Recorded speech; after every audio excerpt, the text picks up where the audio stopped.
A general at one of America's most secure military installations just got asked about UFOs on camera. His response? Comparing the question to tracking Santa Claus. But journalist Ross Coulthart isn't laughing.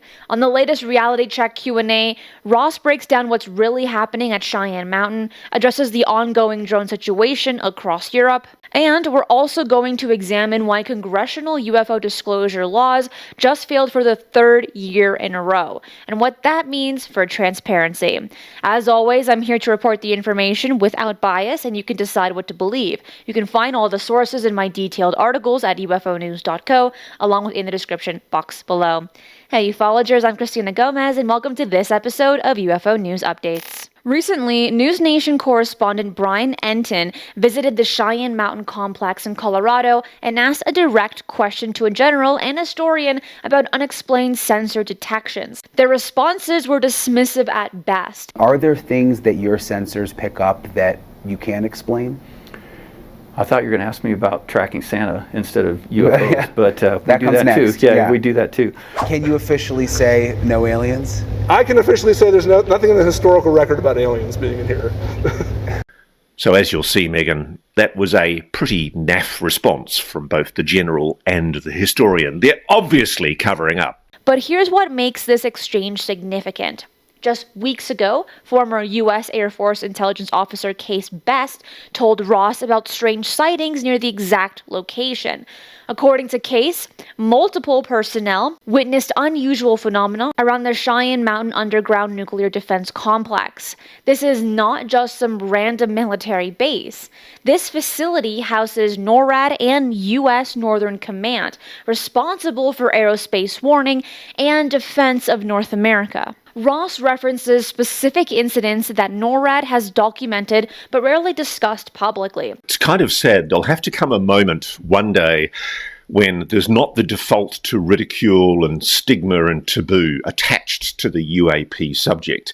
It does deserve to be taken seriously because we do know that Northcom NORAD has been involved in sightings that cannot be explained. Robert Hastings, author of UFOs and Nukes, has spent decades documenting similar incidents at nuclear facilities across the U.S. Hastings' work demonstrates this is not isolated to Cheyenne Mountain, but represents a broader, persistent phenomenon around America's most sensitive military installations. And the timing of this Cheyenne Mountain interview is notable because it comes during an ongoing situation across Western Europe. For weeks, multiple countries, including Norway, Denmark, Sweden, France, and Germany, have reported unusual aerial activity. What these people are telling me they've seen, and I've had hundreds of messages from people with videos and photographs, is exactly what this correspondent suggests.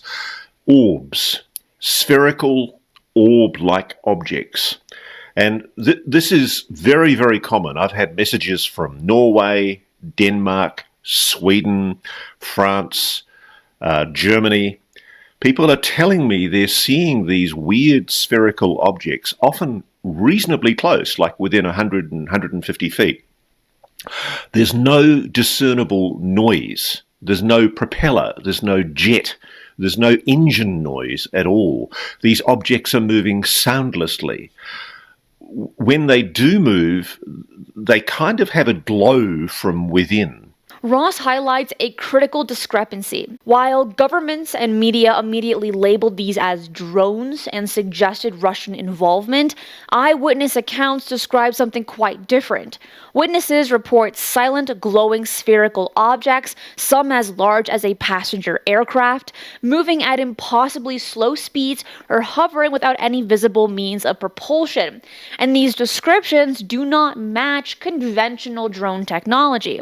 According to Ross's analysis, despite a police raid on a Russian-flagged vessel and arrests of crew members, no drone technology has been found. After more than a week of dozens of sightings over civilian and military airspace across Western Europe, not one object has been successfully tracked to its origin or brought down using counter-UAS technology. And this raises fundamental questions about what is actually being observed. And then, for the third consecutive year, proposed UAP disclosure legislation has failed to pass Congress. The proposed amendments to the UAP Disclosure Act, the UAPDA, which was part of the Defense Appropriations Bill, would have created stronger protections for whistleblowers and mandated greater transparency from defense contractors. Anna Paulina Luna, who chairs the House Oversight Committee's UAP task force, sat down with Danny Jones and revealed details about her work investigating this phenomenon. Her testimony provides critical insight into what Congress actually knows and why disclosure keeps failing. Had whistleblowers come forward saying that they were intimidated not to come forward, or they were in fear of their life because they came forward, all this stuff. So there's something there. We have an open door policy in that we'll talk to people, we'll bring people into SCIF, but then also at the same sense, I've seen kind of this disinformation campaign online specifically with whenever we try to do this, people coming out trying to discredit. It's like, well, if we're not asking questions, no one's going to ask questions. And then there was a lot of chatter trying to discredit the task force prior to the hearing. And then after we had the hearing, they disappeared like cockroaches with the lights on. What makes her position unique is that she is one of the very few members of Congress actively pushing for transparency while facing significant pushback from within her own party. Perhaps the most alarming revelation about Luna's interview concerns the Pentagon's refusal to grant congressional oversight. This represents a fundamental breakdown in the constitutional separation of powers. The information that we have seen has come out of the Department of Defense. And we have been personally denied access before by the DoD. And even up until recently, we're told that we do not have access as members of Congress to these programs. So we have to then go above the DoD to the executive branch and request access to investigate.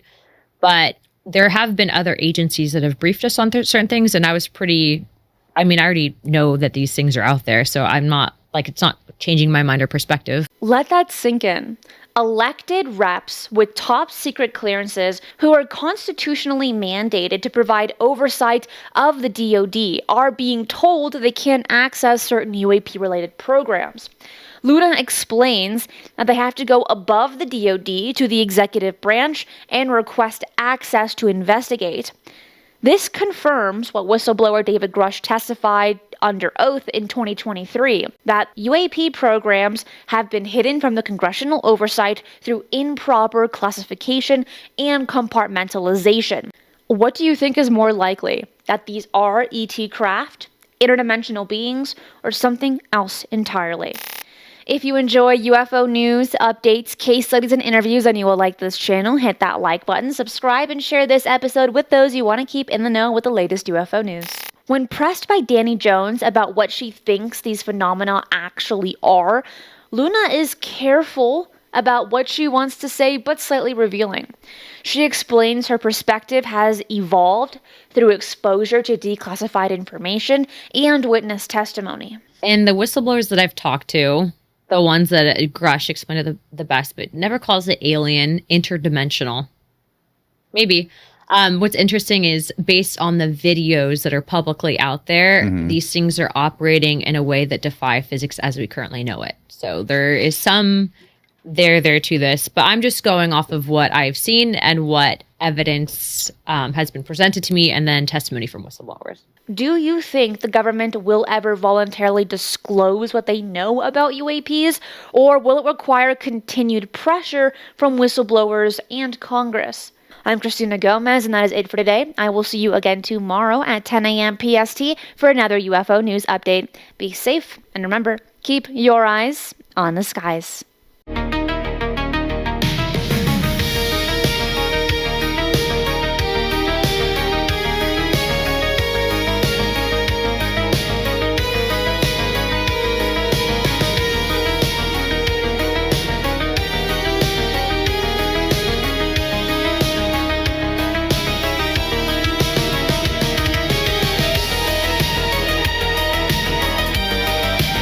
If you enjoyed today's show, hit that like button. And if you're not subscribed, what are you waiting for? Hit the notification bell as I do daily UFO news and updates. Fresh UAP stories, government disclosures, and breaking developments land here every single day.